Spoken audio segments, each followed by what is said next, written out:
Anglers Extra. I'm Aaron Canada alongside John Schiffner on the Manager Show on the Cape Cod Baseball Network. And Schiff, one day after the All-Star break, heading on to Brewster this afternoon, YD tomorrow, and a couple of 5 o'clock starts.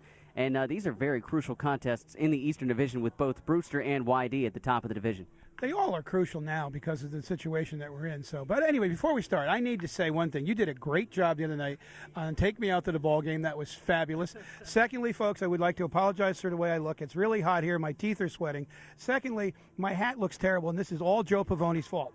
Yesterday, on the bus, we have a bay underneath the bus. I put my bag down there with all my clothing in it and everything else. You think Joe would put his bag next to mine? No. Joe put his entire catcher's bag with equipment in it, batting helmet, bats, and everything else on top of my bag, squished my hat. I'm very upset with Joe right now. I wanted to just let everyone know about that. My hat normally doesn't look this bad, but Joe crushed my hat. Yes, it is great. It's a great time right now. We got to win them. They're all Eastern Division games except just a handful of games left. They're all important. We've got to win an awful lot of them, but that's what makes it fun. Speaking of Joe, and I just took over your show. Speaking of Joe and the All-Star game, you got to go up there with a couple of those guys, and you got to be the third base coach for a couple of innings. And Joe came in for a couple of at bats, and Logan and Derek all each had innings, and it's just an outstanding experience, I can imagine, for everyone involved. Oh, absolutely. I was so thrilled. I'm still on the fence as to whether they should play the All-Star games on Cape Cod or at Fenway Park, but I think I'm leaning towards Fenway Park because of the reaction the crowd gives these kids, how the kids respond to the crowd, and how the kids respond to being on that field. It is quite special. I like the traditional games here on the Cape. It gives people on the Cape an opportunity to see the games and let the franchises, show themselves off, but that's quite a spectacle that they put on yesterday. It was just, from the very beginning, just watching the kids take infield, outfield, batting practice, the home run hitting contest, and 10,000+ people. It was a fabulous day. And Rick Oropesa got to participate in the home run hitting contest. And Fenway's a bit of a tough park for power hitters from the left side. How many home runs do you think he would have had it been in a more friendly ballpark? Oh, several. He was really hitting the ball very, very well. There were several balls that, were hit near the bullpen, which was a pretty good poke for any left-handed hitter. So I think Ricky showed very well for us and himself. 2 monster shots into the bullpen. So actually one when he made it over the bullpen. So that was fun for Rick. We're happy for him. And, Westy put on a show in batting practice. He got a hit in the game. Chatham showed well. I was very pleased. Westlake played well as the starting first baseman for the Eastern squad. Pavone came in and had a couple of innings at catcher and also had 2 at-bats. Derek Self pitched a good inning, allowed just 1 hit. But Logan Verrett did get hit just a little bit, and you had to go out there and have a word with him to kind of calm him down. Well, I just felt like it was, in a normal game, usually you don't a coach doesn't go out to talk to a pitcher in an All-Star game. But, you could just see he was frustrated, he was flustered. So I went out and we had a little chat, and it didn't work because he gave up another hit, but I got my TV time. So I was very pleased about that. But I got all kinds of emails and text messages about that. That they had nothing to do with me going out and talking to Logan. It had all to do about me, is what my friends were saying out there. So thank you all very much. But we just have a little chat. Told him it was, just, hey, forget about it. Let's work on these next guys and have some fun, and that's what he did.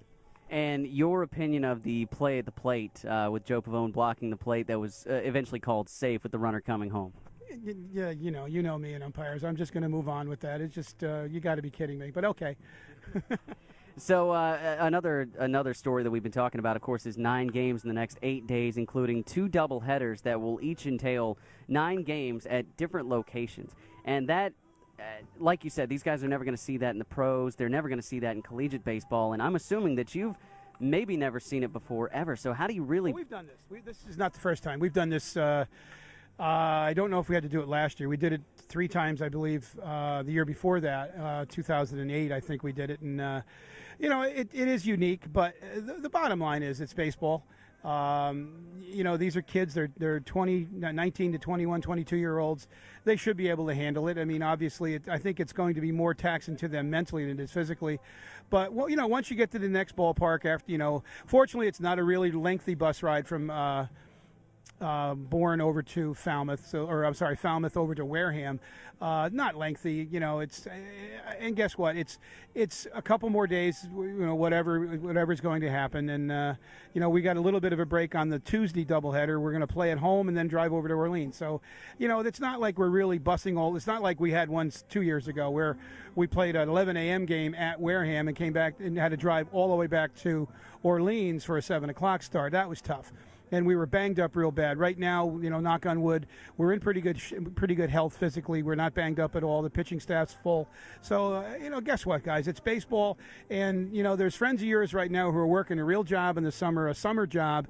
Other people are working real jobs, and your biggest task is you got to play 2 9-inning games in one day. I think you can get over it and see what happens, and, you'll be back to home or back to school in a matter of, 10 days, 2 weeks anyway. So, and I'm not trying to say that in a negative way. It's just, let's think about put things in perspective. There's people your age who are over in Afghanistan and over in Iraq, and here you are playing, you're playing 2 9-inning games of baseball. I think we can figure it out. He's John Schiffner. I'm Aaron Canada. It's the Manager's Show on the Cape Cod Baseball Network. Go Anglers!